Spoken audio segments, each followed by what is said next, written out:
ঠিক সেই রকমই আল্লাহ তাবারক তাআলা এই যে আকীদা দিলেন, কুরআনের যে 6668টা আয়াত পাক রয়েছে, এই আয়াত পাকের মধ্যে ঈমান সম্পূর্ণ ঈমান রাখতে হবে।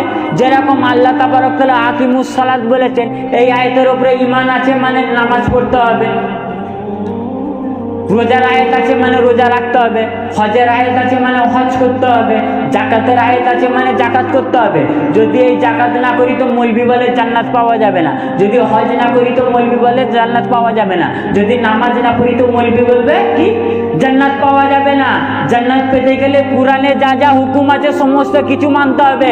তো সেই মৌলবিকে আমি এই কথাটাও বলবো, যেই আয়াতে কুরআনের আয়াত আছে, যেই কুরআনে নামাজের আয়াত আছে, যেই কুরআনে হজের আয়াত আছে, যেই কুরআনে রোজার আয়াত আছে, যদি ওই কুরআনে রোজার আয়াত থাকার কারণে রোজা না রাখলে জান্নাত পাওয়া যায় না, ওই কুরআনে নামাজের আয়াত থাকার কারণে নামাজ না পড়লে জান্নাত পাওয়া যায় না, যেই কুরআনে হজের আয়াত থাকার কারণে হজ না করলে জান্নাত পাওয়া যায় না, সেই কোরআনেই তো আহলে বাইতকে ভালোবাসার আয়াত আছে।